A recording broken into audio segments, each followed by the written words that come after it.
यार दोस्तों, ACC preparation के यूट्यूब चैनल से का स्वागत है। दोस्तों, हम लोग बाल विकास पेडोलॉजी को देख रहे थे, जो कि हमारा सीटेट के एग्ज़ाम के पॉइंट ऑफ व्यू से इम्पोर्टेंट है।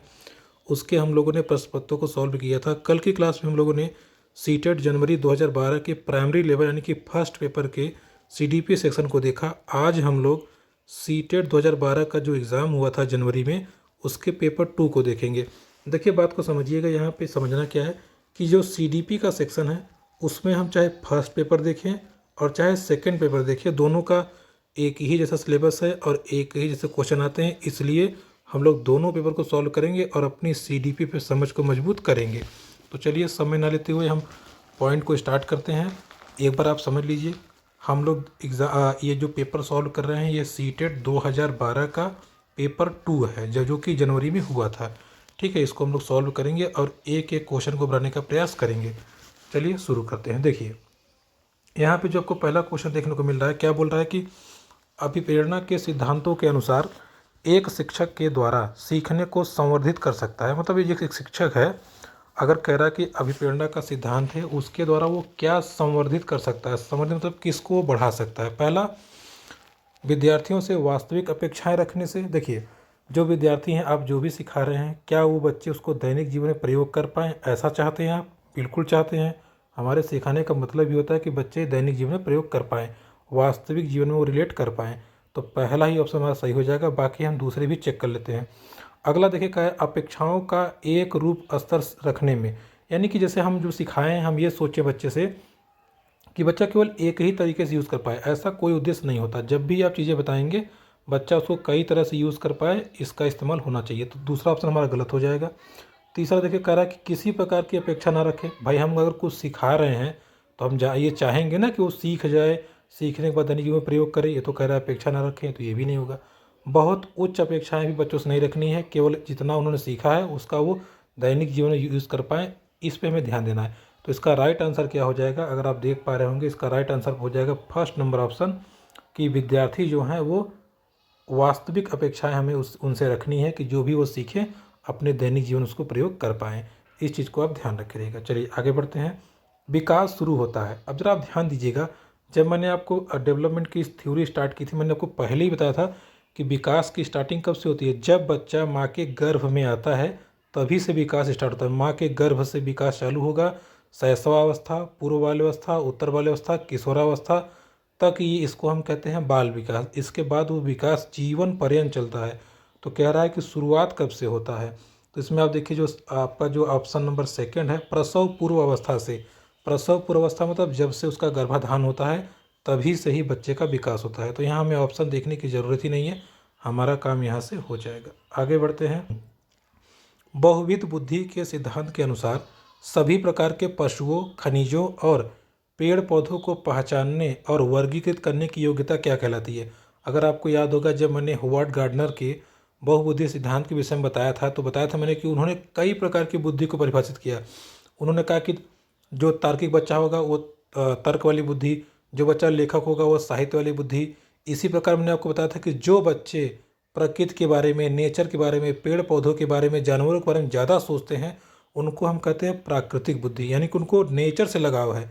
तो इस क्वेश्चन का यही आंसर होगा। आपसे पूछ ही रहा है कि बहुबुद्धि सिद्धांत के अनुसार सभी प्रकार के पशु, खनिज और पेड़ पौधों को पहचानने की जो पावर होती है या पहचानने की जो क्षमता होती है, उस प्रकार या उस बुद्धि को हम क्या कहते हैं।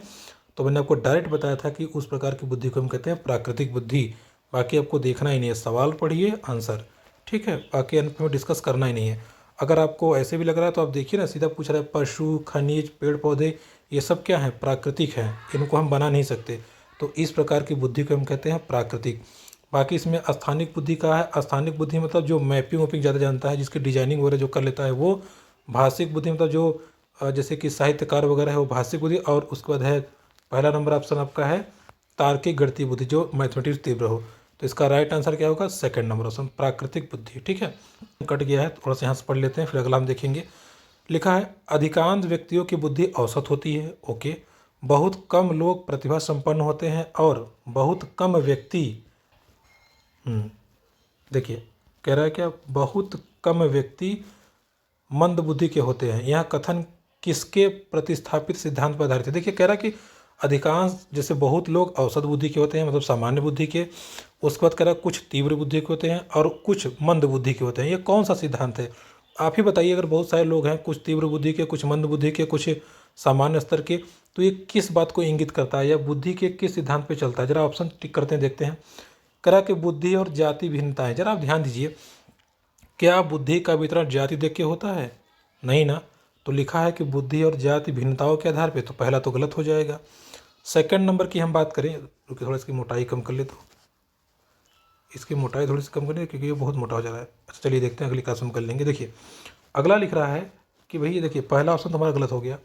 अगला लिखा है बुद्धि के वितरण सिद्धांत को क्या दिखाता है। हाँ ये सही है कि भाई बुद्धि का जो वितरण होता है वो अलग अलग होता है, ये सही है। बुद्धि की वृद्धि, गलत बात। बुद्धि और लैंगिक भिन्नताओं में, ये भी गलत बात है। यहाँ पर बालक और बालिका की बात कहा ही नहीं है। यहाँ सिंपल कहा कि एक सोसाइटी में कुछ सामान्य बुद्धि के होते हैं, कुछ मंद बुद्धि के, कुछ तीव्र बुद्धि के। तो ये बुद्धि का वितरण का सिद्धांत है, ये बिल्कुल सही है। ना तो जाति आधारित बुद्धि विदित होती है, मतलब कास्ट वाइज बुद्धि का वितरण नहीं होता, ना बालक बालिका देख के होता है, ना तो बुद्धि की वृद्धि की बात कही जा रही है। तो इसका जो राइट आंसर है वो हो जाएगा ऑप्शन नंबर सेकंड, बुद्धि के वितरण के सिद्धांत के अनुसार ये क्लियर हो जाएगा। चलिए अगला सवाल क्या कह रहा है। अगला सवाल कह रहा है सहयोगी अधिगम में अधिक उम्र के प्रवीण विद्यार्थी छोटे और कम निपुण विद्यार्थियों की सहायता करते हैं, इससे। जरा ध्यान दीजिएगा क्या कह रहा है क्वेश्चन कह रहा है सहयोगी अधिगम मतलब जब साथ साथ पठन की प्रक्रिया होती है, उसमें जो अधिक उम्र के विद्यार्थी मतलब जो सीनियर हैं वो छोटे और कमज़ोर बच्चों की सहायता करते हैं, इससे क्या होगा या उससे उनमें क्या चीज़ डेवलप होगा। ऑप्शन को जरा हम समझते हैं, देखते हैं। देखिए पहला, क्या उनमें गहन प्रतियोगिता होगी। प्रतियोगिता कैसे होगी? सीनियर जूनियर को सिखा रहे हैं तो प्रतियोगिता तो होगी नहीं। उच्च नैतिक विकास होगा, ये भी नहीं होगा। जरूरी थोड़ी है कि जो सीनियर है वो बहुत ही ज़्यादा नैतिक हो तो उच्च नैतिक विकास होगा, इसका भी कोई अभिप्राय नहीं निकलता। सामूहिक द्वंद्व होगा, द्वंद्व मतलब आपस में उन की लड़ाई हो जाएगी, ऐसा कुछ नहीं है। लास्ट ऑप्शन, उच्च उपलब्धि और आत्मसम्मान विकसित होता है, बिल्कुल सही है। जब बड़े बच्चे छोटों को बताएंगे तो उनको सम्मान के बारे में बताएंगे और उपलब्धि के बारे में भी करेंगे, ठीक है। इससे बच्चों में उच्च उपलब्धि और आत्मसम्मान विकसित होता है, इस चीज़ को ध्यान रखिएगा। जो ऑप्शन नंबर लास्ट है आपका वो राइट आंसर हो जाएगा, ठीक है। क्वेश्चन पहले समझिए कि क्या कह रहा है, उसी के अनुसार आपका उत्तर निकलता है। क्वेश्चन नंबर 6 कह रहा है कि जब पूर्व का अधिगम नई स्थितियों के सीखने में बिल्कुल प्रभावित नहीं करता तो यह क्या कहलाता है। देखिए ये टॉपिक जरा एक बार इस पर थोड़ा डिटेल में चर्चा कर लेते हैं थोड़ा सा, फिर हम आगे बढ़ेंगे। देखिए इसमें कहने का मतलब ये है इसका, जैसे देखिए अधिगम, जैसे मान लीजिए हमने आपको कुछ सिखाया, उसका प्रयोग आपने किसी और कार्य में कर लिया तो वो हुआ सकारात्मक अधिगम। जैसे देखिए सकारात्मक अधिगम मतलब ये होता है कि उसका आपने सही प्रयोग कर लिया।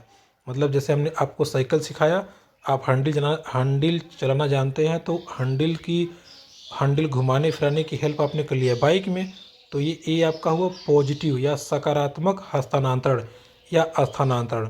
दूसरा ये, जैसे आप मान लीजिए आप साइकिल चलाना जाते हैं, ठीक है, आपको साइकिल चलाना हमने कहा चलो किसानी करो या खेत फसल लगाओ, तो साइकिल चलाने से फसल से कोई मतलब ही नहीं है, तो ये हुआ शून्य स्थानांतरण। जब सीखी हुई एक चीज़ किसी दूसरी चीज़ में जरा भी उपयोगी ना हो उसे हम कहते हैं शून्य स्थानांतरण।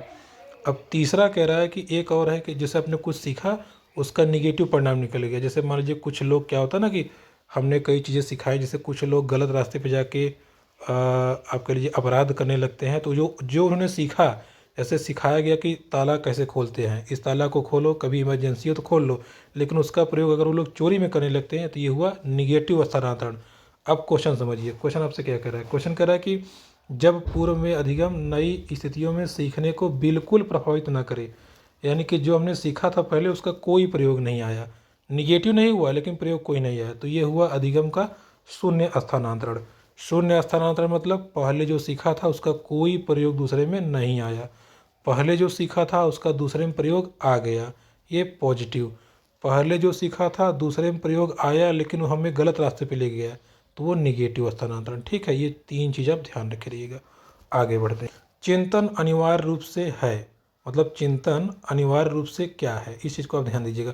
मतलब अगर हम कहें तो संज्ञानात्मक गतिविधि है, मनोगतिक प्रक्रिया है, मनोवैज्ञानिक परिघटना है, भावात्मक व्यवहार है। देखिए, चिंतन मतलब ये होता है कि जैसे हम किसी कार्य पे या कोई समस्या आने पे जब हम विचार करने लगते हैं कि यार ये कैसे सॉल्व होगा, कैसे नहीं होगा, तो ये क्या है।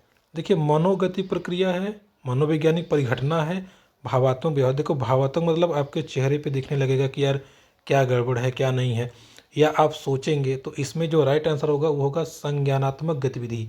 देखिए, संज्ञानात्मक गतिविधि कैसे होगा। संज्ञानात्मक गतिविधि मतलब जितना आपके पास नॉलेज रहेगा उसी हिसाब से आप सोचेंगे ना। आपके पास कोई समस्या आती है, आप सोच ही नहीं पा रहे हैं, या आपका वहाँ तक दिमाग चल ही नहीं रहा है, तो कैसा चिंतन करेंगे आप। चिंतन वही करता है जिसके पास नॉलेज रहता है। जैसे अगर कोई भी काम हो गया, मान लीजिए बढ़ई का काम हो गया, तो जब बढ़ई का काम अगर बढ़ई नहीं आया है, आपको घर की फर्नीचर वगैरह बनाना है या उसके लिए कुछ लकड़ियाँ काटनी है, तो जब आप वो चीज़ कभी देखे रहेंगे, कभी सीखे रहेंगे, तब अपनी मेमोराइज़ करेंगे, उसको सोचेंगे समझेंगे और उसको आप अप्लाई कर देंगे और आपका काम हो जाएगा। ठीक है, तो चिंतन क्या है, यहाँ पे एक संज्ञानात्मक गतिविधि है, इस चीज़ को आप ध्यान रखिएगा। अगला है, एक बाल केंद्रित कक्षा में बच्चे सामान्यतः सीखते हैं। देखिए, बाल केंद्रित कक्षा है, इन सब में तो आपको ऑप्शन देखना ही नहीं चाहिए। कैसे, अब देखिए, लेकिन समझना पड़ेगा ऑप्शन में क्या कह रहा है। पहला क्या है, व्यक्तिगत और सामूहिक रूप से। देखिए, बाल केंद्रित शिक्षा कहती है हर एक बच्चे पे आपको ध्यान देना है और सभी बच्चों का विकास हो, इस पे भी ध्यान देना है। तो एक बाल केंद्रित कक्षा में बच्चे हमेशा दोनों रूप से सीखते हैं, व्यक्तिगत और सामूहिक दोनों रूप से। तो ये पहला ऑप्शन बिल्कुल सही है। मुख्य रूप से शिक्षक से सीखते हैं, नहीं। बाल केंद्रित शिक्षा में शिक्षक का कोई रोल नहीं होता। व्यक्तिगत रूप से एक एक करके सीखते हैं, बिल्कुल सीखते हैं, लेकिन देखिए व्यक्ति रूप भी सही है, ऐसा नहीं है, लेकिन व्यक्तिक और सामूहिक ये बेस्ट ऑप्शन है। देखिए, यहाँ पे अलग अलग भी किया। देखिए, अगर ये साथ वाला ऑप्शन ना होता ना, तो हमारा व्यक्ति भी सही होता, सामूहिक भी सही होता, लेकिन दोनों ऑप्शन आ गया तो दोनों सही है। हमें क्या चूजना, हमें बेस्ट चूजना है। तो व्यक्तिक और सामूहिक दोनों रूप में सीखते हैं, तो पहला नंबर ऑप्शन जो होगा आपका राइट आंसर हो जाएगा। ठीक है, क्लियर हो गई बातें। यहाँ पे ऑप्शन नंबर सी डी दोनों सही थे, लेकिन दोनों को सम्मिलित कर दिया पहले वाले में। तो बाल केंद्रित शिक्षा में बच्चा अकेले भी सीखता है और समूह में भी सीखता है। तो राइट आंसर क्या हो जाएगा, ऑप्शन नंबर फर्स्ट। अगला प्रश्न कह रहा है, पियाजे के अधिगम के संज्ञानात्मक सिद्धांत के अनुसार वह प्रक्रिया जिसके द्वारा संज्ञानात्मक संरचना को संशोधित किया जाता है कहलाती है। जरा ध्यान दीजिएगा। जैसे अब अगर पियाजे ने बताया था कि भाई बच्चे कैसे सीखते हैं, चार अवस्था उन्होंने बताई थी। अब चारों अवस्था में बच्चे जब सीखते हैं, कैसे सीखते हैं, बच्चा कंडीशन के अनुसार, या बच्चा जैसे मान लीजिए वो जब 0 से 2 वर्ष होता है, अगर वो रो रहा है, अगर उसकी माता जी उसको ले लेंगी या आवाज़ देखेंगी तो खुश हो जाएगा, या उनको देखेगा खुश हो जाएगा। मतलब अपने आप को समावेशित कर रहा है, अपने आप को उसी के अनुसार वो ढाल रहा है, जैसे वो देखा है उसी हिसाब से ढाल रहा है। तो पियाजे के अधिगम के संज्ञानात्मक सिद्धांत के बारे में ये कहा गया है कि संरचना को या संज्ञानात्मक संरचना को संशोधित करने का मतलब है समावेशित करना। समावेशित करने का मतलब ये है जो जो उसके पास ज्ञान है उन सब को अप्लाई करके नए ज्ञान को वो ले लेता है, और यही परिभाषा है। ठीक है, इस चीज़ को आप ध्यान रखिएगा, कैसे संज्ञान को वो समावेशित कर लेता है या समावेशन कर लेता है। ठीक है, एक शिक्षिका अपने शिक्षार्थियों को सदैव इस रूप में सहायता करती है कि वे विषय क्षेत्र से ज्ञान प्राप्त कर दूसरे क्षेत्रों के साथ जोड़ सकें, इससे बढ़ावा मिलता है। अब देखिएगा, वो क्या करती हैं कि इस हिसाब से पढ़ाई वाला कार्य करती हैं, या इस हिसाब से वो चीज़ों को देखती हैं कि एक विषय क्षेत्र से जो बच्चा ज्ञान प्राप्त करे दूसरे में प्रयोग कर ले। तो इसका क्या मतलब है, या इसमें से कौन सा राइट आंसर है। देखिएगा, क्या ये पुनर्वलन का काम है। पुनर्वलन मतलब होता है जब उसको प्रेरित करें और या पुरस्कार दें, तो यहाँ तो ऐसा कुछ है नहीं। ज्ञान के सहसंबंध और अंतरण, ये सही है। देखिए, जब भी बच्चा कुछ भी सीखा है, जो बच्चा सीखा है एक विषय क्षेत्र जो पाया है उसको अपने अंदर मनन करे और उसका प्रयोग संबंध करके, रिलेट करके दूसरे काम को वो कर ले। जैसे अगर बच्चा गिनती जानता है तो गिनती का प्रयोग करके वो जोड़ घटाव को समझ सके, अगर वो जोड़ घटाव जानता है तो जोड़ घटाव के कठिन प्रश्न सॉल्व कर सके, जोड़ की प्रक्रिया से वो गुणा को समझ सके। यानी कि जो एक चीज़ सीखा था उससे प्रयोग करके दूसरे में ले रहा है, अपने हिसाब से संबंध स्थापित करके काम कर ले रहा है। तो इसको हम क्या कहते हैं, ज्ञान के सह संबंध एवं अंतरण से। ठीक है, ऑप्शन नंबर सेकेंड। आगे अगला क्वेश्चन करा है, सृजनात्मकता मुख्य रूप से संबंधित है, किससे संबंधित है? मैंने आपको बार बार बताया था कि सृजनात्मकता, देखिए इसमें दिया है मॉडलिंग से कोई मतलब नहीं है। अनुकरण, अनुकरण मतलब होता है जैसे हम कर रहे हैं वैसे बच्चे भी करें तो क्या सीखेगा वो, क्रिएटिविटी उसके अंदर आएगी नहीं। अभिसारी चिंतन, अभिसारी चिंतन मतलब ये होता है कोई समस्या आई तो हमने उसको सॉल्व करने का केवल एक ही तरीका जानते हैं। अपसारी चिंतन, डाइवर्सिटी, अपसारी चिंतन में ही बच्चा सृजनशील होता है। जैसे अगर उसके पास कोई प्रॉब्लम आई तो उस प्रॉब्लम को सॉल्व करने के लिए उसके पास कई सारे तरीके हों, कई सारी विधियां हों, तब वो उस प्रॉब्लम को अच्छे से सॉल्व कर लेगा या बच्चा ज़्यादा सृजनशील माना जाएगा। तो सृजनात्मकता की बात करें तो अपसारी चिंतन से प्रभावित होता है या अपसारी चिंतन से संबंधित है। ठीक है। अब 12वां नंबर है, एक विद्यार्थी मेडिकल कॉलेज में दाखिला लेने के लिए कठिन परिश्रम करता है ताकि वह प्रवेश परीक्षा में उत्तीर्ण हो सके। यह विद्यार्थी रूप से प्रेरित है, किससे प्रेरित है? देखिए, क्या व्यक्तिगत रूप से प्रेरित है, अनुभविक रूप से प्रेरित है, आंतरिक रूप से प्रेरित है या बाह्य रूप से? देखिए, व्यक्ति का मतलब होता है कि जैसे कि उसके अंदर है ही, जैसे व्यक्ति मतलब होता है 5 बच्चे हैं तो पांचों बच्चे क्वालिटी अलग अलग है।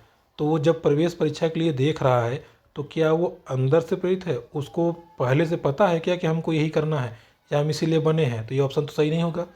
अनुभविक मतलब होता है कि उसको अनुभव है। अगर भाई अनुभव रहेगा तो इतना मेहनत क्यों करेगा, अपने उसी से काम चला लेगा। आंतरिक रूप से प्रेरित है, नहीं। इसका राइट आंसर होगा बाह्य रूप से, वो बाह्य रूप से प्रेरित है। बाह्य रूप से मतलब वो जानता है या उसने देखा है कि बहुत सारे बच्चे हैं मेडिकल के लिए, उन्होंने फीस फॉर्म अप्लाई किया हुआ है, अगर वो लोग पढ़ रहे हैं तो हमको भी पढ़ना पड़ेगा तभी मेरा होगा।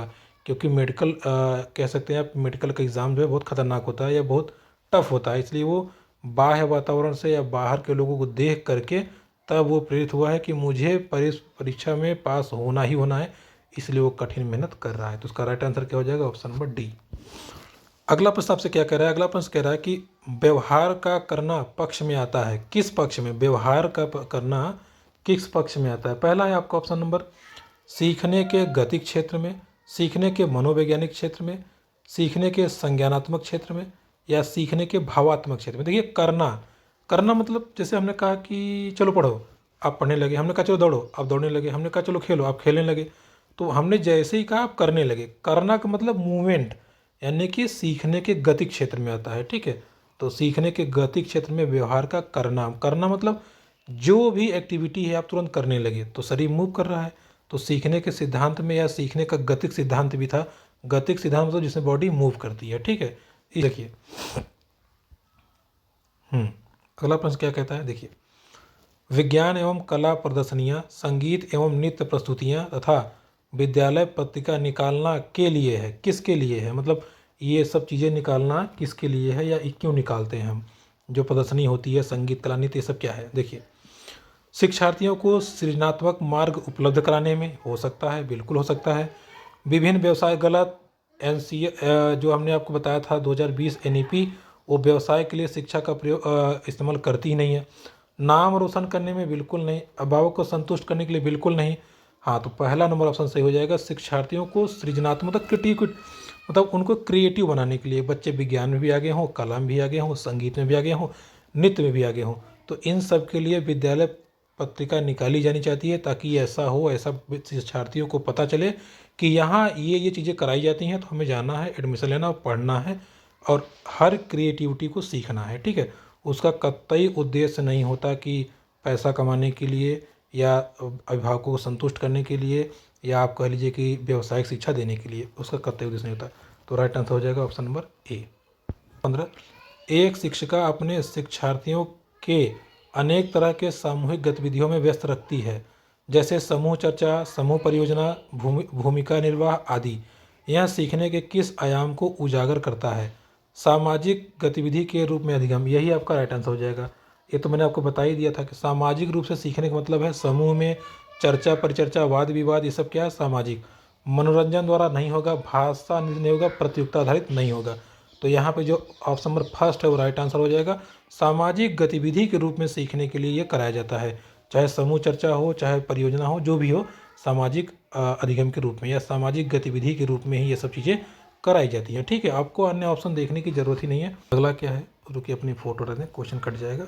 देखिए, जब एक शिक्षिका दृष्टिबाधित शिक्षार्थी को कक्षा के अन्य शिक्षार्थियों के साथ सामूहिक गतिविधि में शामिल करती है तो वह, अब आप बताइए, एक शिक्षिका जो बच्चे थोड़े से नेत्रहीन हैं या कह लीजिए कमज़ोर हैं देखने में, उनको वो सामान्य लोगों के साथ शामिल कर दे रही है, तो वो क्या कर रही है या इसमें से कौन सी घटना हो रही है, ज़रा बताइएगा।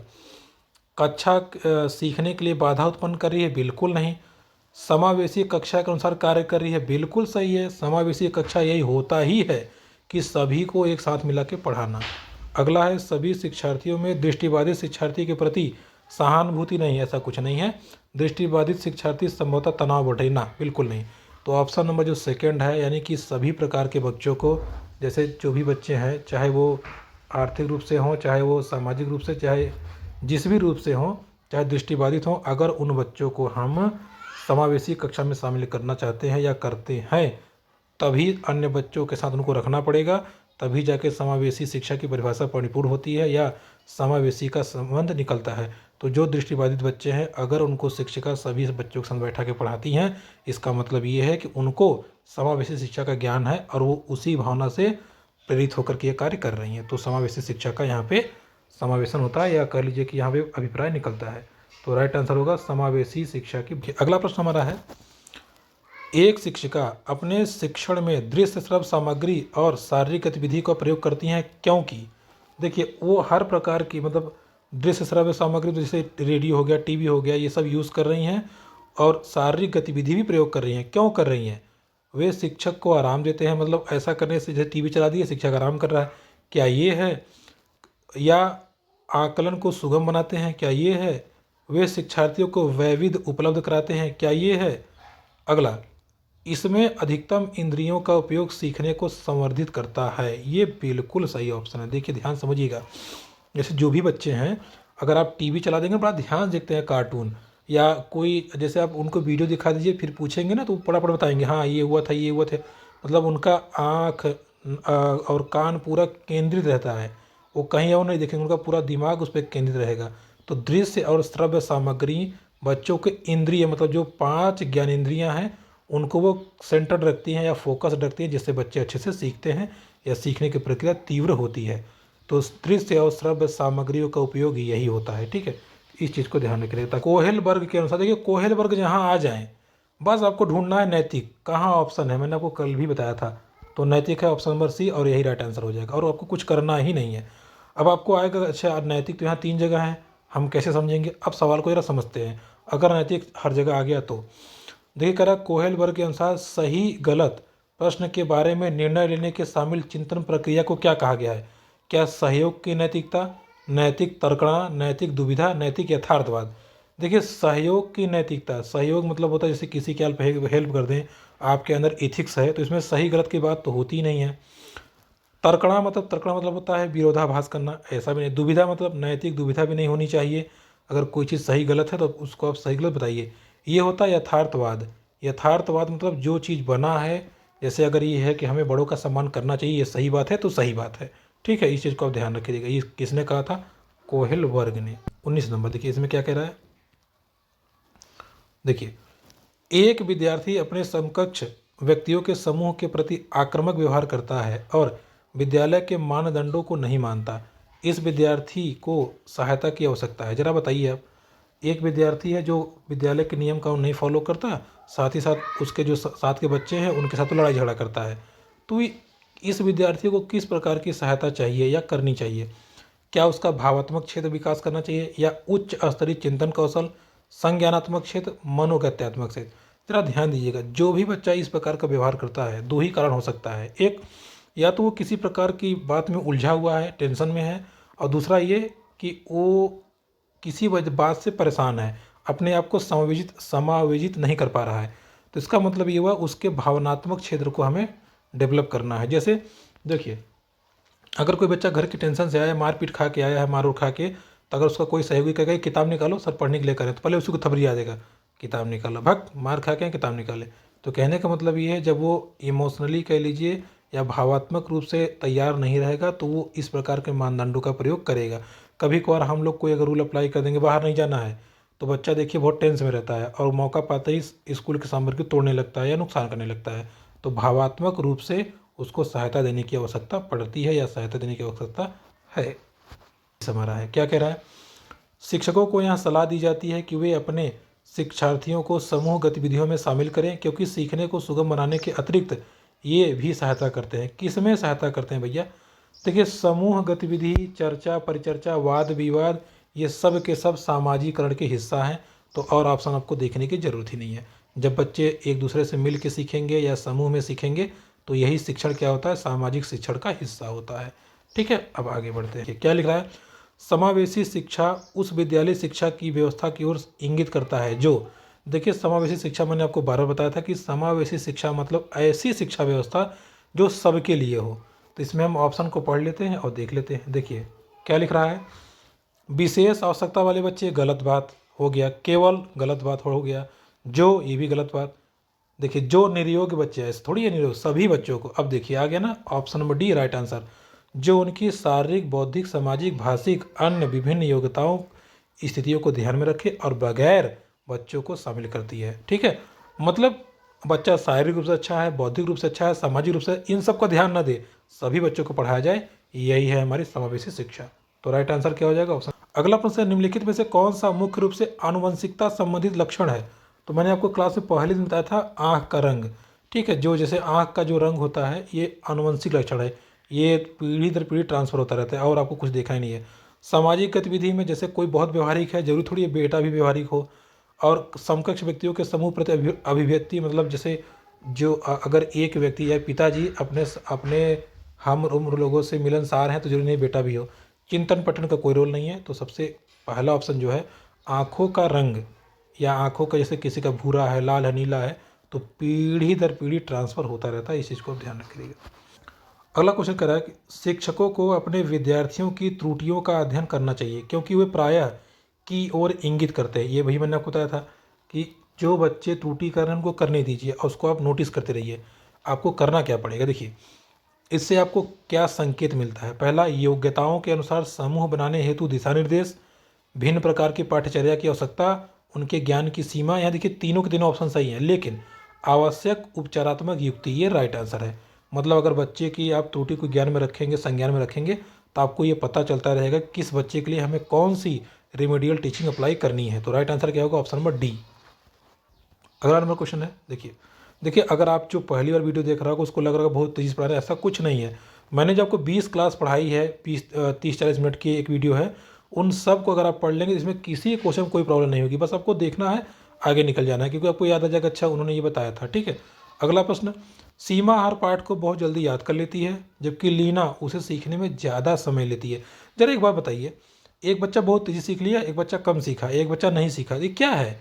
जब बच्चे डिफरेंट गति से सीखते हैं या हर एक बच्चा अलग अलग होता है, जैसे हम लोग कहते हैं कि पांचों उंगलियां बराबर नहीं है, यही तो है वैयक्तिक भिन्नता का सिद्धांत। तो बताइए आपको ऑप्शन देखने की जरूरत है, इसका राइट आंसर हो जाएगा ऑप्शन नंबर फर्स्ट। वैयक्तिक भिन्नता का सिद्धांत ये कहता है कि हर बच्चे के सीखने की गति अलग अलग होती है। आपको और ऑप्शन देखने का मतलब ही नहीं है। जब एक बच्चा तेज़ी सीख रहा है, एक बच्चा कम सीख रहा है, मतलब सबकी सीखने की पावर अलग अलग होती है। कौन समझते हैं। देखिए अगला कह रहा है, निम्नलिखित में से के अतिरिक्त सभी वातावरणीय कारक विकास को आकार देते हैं। देखिए कह रहा है इसमें एक ऐसा कौन सा है जिसको छोड़ के आसपास यानी कि वातावरणीय रूप से जो डेवलपमेंट को इफेक्ट डालते हैं वो बताइए। पहला क्या है, पौष्टिकता की गुणवत्ता। देखिए अगर भोजन अच्छा करेंगे तभी आपका स्वास्थ्य बढ़िया रहेगा, तो ये तो भाई प्रभावित करता है, तो ये ऑप्शन नहीं हो, क्योंकि देखिए लिखा ना के अतिरिक्त, आपको वो ढूंढना है जिससे विकास का कोई लेना देना नहीं है। संस्कृति, शिक्षा की गुणवत्ता, शारीरिक गठन। देखिए इसका लेना देना विकास, देखिए लिखा ना विकास से शारीरिक गठन का कोई लेना देना नहीं है। कैसे समझिएगा, किसका शरीर जैसा भी, जैसे किसी का शरीर कमज़ोर है, किसी का गठीला बदन है, जैसा भी है उससे कोई मतलब नहीं। डेवलपमेंट या पढ़ाई लिखाई में हर एक बच्चा तीव्र हो सकता है। जैसे हमने आपको एग्जाम्पल बताया था कि स्टीफन हॉकिंग्स इतने ब्रिलियंट साइंटिस्ट, वैसे अच्छे लोग नहीं हो पाए। तो वो तो दिमागी रूप से थोड़ा सा कम, दिमाग नहीं कहते, शारीरिक रूप से वो अक्षम थे, फिर भी वो उस उच्च शिखर पे हैं जहाँ पहुँचना अच्छे के लिए बहुत मुश्किल है। उनका शरीर तो खराब था लेकिन फिर भी अपनी चीज़ को डेवलप किया। आपने देखा होगा कई सारे ऐसे व्यक्ति आते हैं जो पैरा ओलंपिक में होते हैं या वो शारीरिक रूप से अक्षम रहते हैं, फिर भी वो अपने एक गुण के दम पे एकदम नाम कमाते हैं। तो कहने का मतलब ये है कि जो आसपास के वातावरण है वो शरीर से उनका कोई संबंध नहीं है। भाई शरीर हमारा अगर बचपन से ही मान लीजिए विकलांग है तो उसमें वातावरण का क्या लेन देन है, कोई मतलब नहीं है। तो इसमें वातावरण का कोई लेन देन नहीं, वही आपसे कहा है कि वातावरणीय कारक बताइए। ठीक है, जैसे पौष्टिकता की गुणवत्ता, अगर आसपास आपके प्रदूषण है तो आपको सामग्री अच्छा नहीं मिलेगा खाने वाला। संस्कृति आसपास की गड़बड़ है तो आपका आपका विकास इफेक्टिव हो जाएगा। शिक्षा की गुणात्मकता, अगर शिक्षा की गड़बड़ मिली है तो कहाँ से विकास हो पाएगा। लेकिन शारीरिक गठन में वातावरण का कोई लेन देन नहीं है। ठीक है, तो ऑप्शन नंबर डी। श्रवण ह्रास से ग्रसित बच्चे कक्षा में सबसे मुख्य कुंठा का सामना क्या करते हैं। देखिए, जैसे अगर कोई बच्चा सुनने में कमज़ोर है तो किस कुंठा को या किस सबसे बड़ी प्रॉब्लम उनके लिए क्या होगी। दूसरों के साथ संप्रेषण करने तथा सूचनाओं को बांटने में अक्षमता। सही बात है, जैसे कोई कुछ बोल रहा है उनको सुना ही नहीं पड़ेगा, क्या बोलेंगे। जब वो बोलेंगे नहीं, जैसे हमने कहा बेटा तुम्हारा नाम क्या है, वो सुना ही नहीं, जब सुनेंगे बताएगा क्या। तो दूसरों के साथ संप्रेषण मतलब होता है बातचीत करना, दूसरों के साथ संप्रेषण करने और सूचनाओं को बांटने में वो अक्षम रहते हैं, इस चीज़ को ध्यान रखिएगा। दूसरा, दूसरे विदेश में परीक्षा दें। परीक्षा से क्या मतलब, अगर वो पढ़े लिखे हैं तो लिख लेंगे, वो देख तो सकता है ना, तो परीक्षा वो दे लेगा। प्रस्तावित पाठ्य पुस्तक ये पढ़ भी लेगा, खेल कूद में भी भाग लेगा, लेकिन दूसरों के साथ बातचीत करने में उसे बहुत बड़ी प्रॉब्लम होगी, या सबसे ज़्यादा प्रॉब्लम होगी। लिखा है ना कि मुख्य रूप से क्या कुंठा का सामना करेंगे। कुंठा मतलब अपने आप को वो कमज़ोर समझेंगे, अपने आप को अक्षम समझेंगे, जिससे वो कक्षा से भागने का प्रयास करेंगे। चलिए अगला क्वेश्चन नंबर 27। देखिए इसमें क्या है, डिसलेक्सिया। अब हम नहीं बताएंगे, अब आप बताइएगा डिसलेक्सिया ऑप्शन में क्या है। मैंने आपको बहुत बार बताया है कि डिसलेक्सिया का संबंध किससे है। ये आप जितने लोग वीडियो देखेंगे, 2 लोग 4 लोग 6 लोग, कोई दिक्कत नहीं है, आपको ऑप्शन में बताना है कि डिसलेक्सिया किस बीमारी से या डिसलेक्सिया का संबंध किस बीमारी से है। मैंने आपको बताया था ना, आपको ट्रिक बता दें, डिसलेस है, लेस लेस मतलब क्या, अब आप समझिएगा। इसका ऑप्शन आपको देखिए, इसमें क्या कह रहा है, प्रतिभाशाली विद्यार्थी अपनी क्षमताओं को तब विकसित कर पाएंगे जब, मैंने आपको ये लास्ट वीडियो में बताया था कि जो बहुत ही ब्रिलियंट स्टूडेंट होते हैं वो अपनी कक्षा या अपनी प्रतिभा को तब दिखा पाएंगे, कब दिखा पाएंगे, जब उनकी 12 परीक्षा होगी तब दिखा पाएंगे। वे अन्य शिक्षार्थियों के साथ अधिगम क्रिया से जुड़ते हैं, या ए उन्हें अन्य विद्यार्थियों से अलग किया जाएगा वो, या वे निजी कोचिंग में पढ़ेंगे वो। तो निगेटिव आपको लेना ही नहीं है, पहला 12 परीक्षा नहीं होनी चाहिए। फिर है उन्हें अन्य विद्यार्थियों से अलग नहीं करना है, कोचिंग पढ़ेंगे तो भी नहीं। तो जो बी नंबर ऑप्शन है बी, वे अन्य शिक्षार्थियों के साथ अधिगम प्रक्रिया से जब जुड़ते हैं तब वो अपनी प्रतिभा को और निखारते हैं या और अच्छे से सीखते हैं। तो इसका जो राइट आंसर होगा ऑप्शन नंबर बी। ठीक है, इसको आप ध्यान रखिए, ध्यान से समझिएगा। प्रतिभाशाली व्यक्ति बच्चे हैं मानते हैं, लेकिन उनको अलग नहीं पढ़ाना है और ना ही अलग से सिखाना है, साथ में रखिए। हाँ, सहयोग उनसे लीजिए तो अपनी अलग अलग चीज़ों को अलग अलग प्रकार से बताएंगे और समझाएंगे। अगला है, एक अच्छी पाठ्य पुस्तक से बचती है। एक अच्छी पाठ्य पुस्तक किससे बचती है, किससे। लैंगिक समानता से, इससे नहीं बचना है, लैंगिक समानता होनी चाहिए। सामाजिक उत्तरदायित्व होनी चाहिए। लैंगिक पूर्वाग्रह, हाँ पूर्वाग्रह से बचना। किसी पुस्तक में ये नहीं लिखा जाएगा कि लड़के पढ़ने में अच्छे होते हैं, लड़कियां काम करने में अच्छी होती हैं, या लड़कियां खाना अच्छा बनाती हैं, ऐसा नहीं, बिल्कुल नहीं। अगर ये किताब लिख रही है तो जान लीजिए किताब पब्लिश नहीं हो पाएगी या उस पर केस हो जाएगा। किसी भी प्रकार से भेदभाव नहीं करना है, चाहे जैसी पुस्तक हो। तो राइट आंसर होगा लैंगिक पूर्वाग्रह, पूर्वाग्रह नहीं करना है, समानता कर सकते हैं आप। आखिरी प्रश्न है, पियाजे के अनुसार संज्ञानात्मक विकास के किस चरण पे बच्चा वस्तु अस्थायित्व प्रदर्शित करता है। वस्तु अस्थायित्व को प्रदर्शित करता है, जरा ध्यान से समझिए कहना क्या चाहते हैं। देखिए, अगर जीन पियाजे की बात करें, उन्होंने 4 स्टेज बताया था। पहला संवेदी, दूसरा अगर देखेंगे प्रासंक्रियात्मक, तीसरा अमूर्त और चौथा मूर्त, मूर्त और फिर अमूर्त, अमूर्त लास्ट में था। पहली अवस्था ये संवेदी, जिसमें बच्चा क्या करता है पता है, हर चीज़ को वो प्रदर्शित करता है। जैसे उसको जब भूख लगी तो रोएगा वो, ठीक है, मम्मी को देखेगा हाथ पीट पीटेगा। तो इसका जो राइट आंसर होगा वो होगा संवेदी प्रेरक। 3rd नंबर ऑप्शन सही हो जाएगा। बाकी और हम समझाते हैं आपको कि और क्यों नहीं होंगे। देखिए, मूर्त की बात करें तो बच्चा देखेगा, देख के तब उसके बारे में बोलेगा।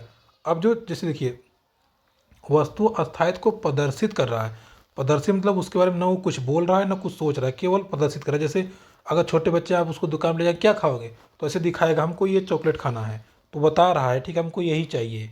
ठीक है, तो भाई मूर्त और अमूर्त का तो बात ही नहीं आता। मूर्त मतलब होता है चॉकलेट देखे उसके विषय में समझे कैसे बना क्यों बना, और अमूर्त मतलब ये होता है कि चॉकलेट बनाने के लिए क्या क्या लगा होगा, कैसे कैसे लगा होगा। तो ये आया ही नहीं।